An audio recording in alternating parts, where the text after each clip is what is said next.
Chapter 2. Nathan. In his hand was the second returned official letter he had sent to bring her back to the pack. The first had not been returned. He knew she would have opened it. Curiosity would have gotten the better of her if she had not felt the responsibility to answer her alpha's letter. Nathan knew that they had not parted on good terms, but it was time Jayla returned home.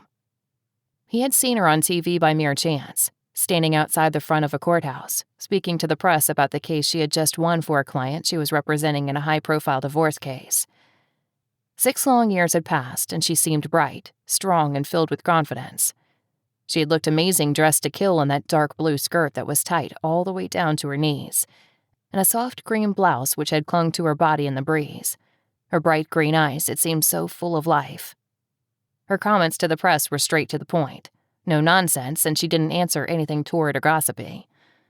Life away from the pack seemed to suit her. His chest had ached a little, knowing he was the reason why she was out there and not here.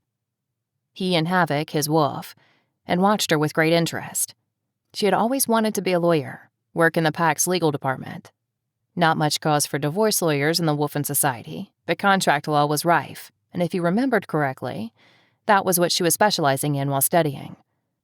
They had watched from the lounge in the common room, as Beta, Jackson, Gamma, Steven, and Delta, Ethan, had all also seen her on the TV that night, as all 4 of them had been having a drink and hunting for a movie to watch to wind down after a long day. Jackson had been in charge of the remote and was flicking through the channels where her beautiful face had popped up on the screen. Her name and law firm were rolling across the bottom of the screen. It was a recap of the news of the day in the human world. None of them had seen her since that day, the day he had forced her to leave. She had left and never come back, just as he ordered her to. Looking at her beautiful face, she had grown into a very beautiful young woman, just 26 now. Listening to her voice, he had felt a pang of regret, and now realized he missed his longtime friend. They'd grown up together, trained together, and been lovers once. Now there was nothing, and she was gone. "Bring her home." Havoc had growled at him, and had been relentless in the days that followed to bring her home. Just wouldn't shut up about it. And so he agreed with his wolf and made the decision that it was time to bring her home to the pack where she belonged. So he had sent the first official letter to her after Jackson had tracked her down. It hadn't been that hard, less than a day. Clearly she wasn't hiding, just staying away. Now he sat in his office over a month later, annoyed and verging on angry. She had ignored the first letter, or so he thought. There was a possibility she had not gotten it, but he didn't think that was it. Jackson would not have made a mistake. They had all grown up together, and she had been just as good a friend with him as she had been with Nathan. Actually, Jackson had been really pissed off about her sudden leaving by Nathan's order. That day, Nathan had been angered and so had Havoc, and they had responded without much thought. That fateful day he'd sent her away, acted solely on instinct, but had not given it much thought since that day either. Not till he'd seen her on the TV. Sophia had been really pissed off that she had not been stripped of rank and turned from the pack by his father, Alpha Blaine, at the time. She had demanded that Jayla be made a rogue for the insult, but his father had simply stated, "No, it's inappropriate under the circumstances."